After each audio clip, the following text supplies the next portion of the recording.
hour to an already long day of digital use, and recurring physical problems begin to mount.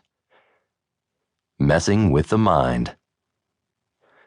It's not just your body that device dependence disrupts. Your mind is affected as well.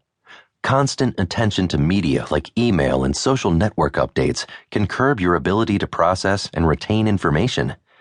Anthony Wagner, a Stanford University professor of psychology and neurology, observed in a study that heavy multitaskers found it harder to ignore irrelevant information when performing a single mental task. Instead of blocking out distractions, they responded to more of them, like the chime of an incoming text. Wagner says brains don't really multitask, they switch from one activity to another. That switch comes at a cost. You're slower to perform a task by switching than by focusing on it intently. The heavy media multitaskers Wagner tested either remembered less new information or couldn't recall it as precisely as those who multitasked less. While that doesn't raise flags in the day-to-day, a hampered ability to create strong new memories points to a smaller memory capacity down the road. To test this, Wagner and his team will image parts of the brain that are responsible for memory, comparing the mental activity of light multitaskers with those who hop around. Beyond possibly affecting concentration and long-term memory, numerous studies agree that late-night screen time stifles the production of melatonin, a hormone that regulates your sleep cycle. Exposure to green and blue light before bedtime is especially harmful, Harvard researchers have found, with your gadget's blue tone glow suppressing melatonin twice as long as green light. Less melatonin leads to less sleep, which can eventually cause depression, obesity and diabetes, compromised immune response, impaired memory recall, and cardiovascular problems.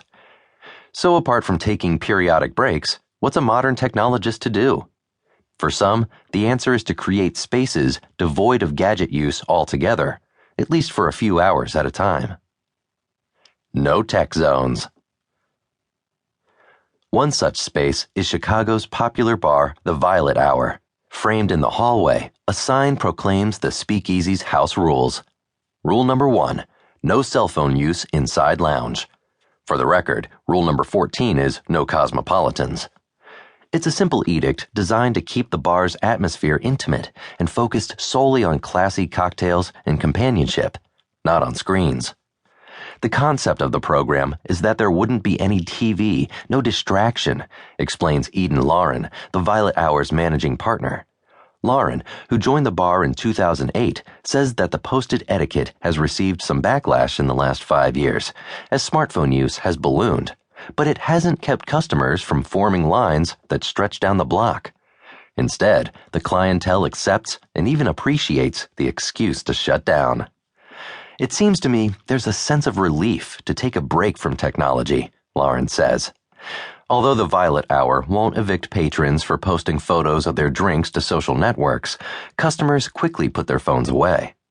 Phones aren't even allowed at Camp Grounded, a no-tech summer camp for grown-ups that runs in multiple cities around the globe. Still, technology plays a large role. Founder Levi Felix, a former creative director at a tech startup, deliberately fills the camp with physical versions of everyday technology in order to help overworked adults rethink their need for gadgets and the internet. One example is the AirSats Inbox, a cubbyhole for paper messages. Campers who repeatedly check their cubbies are encouraged to ask themselves, why do I check the inbox? Am I looking for community? Am I ever really fulfilled?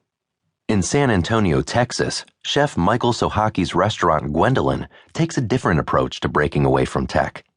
Guests can text and post with abandon, but everyone who steps inside knows that their upscale dinner was made with 19th century techniques, a fact that draws attention to modern reliance on laptops and phones. Sohaki uses technology no more recent than May 10th, 1869, the date the final spike was driven into the Transcontinental Railroad. Here, coffee is made with a siphon and gas flame. Preparing cream cheese takes 3 days. For Sohaki, cutting modern kitchen technology is more about respecting historical traditions than it is about tuning out the digital world, though there's some of that too. True, social networks help promote his restaurant, and he uses YouTube to learn new butchering techniques, but relying on gadgets like fancy sous vide machines and even blenders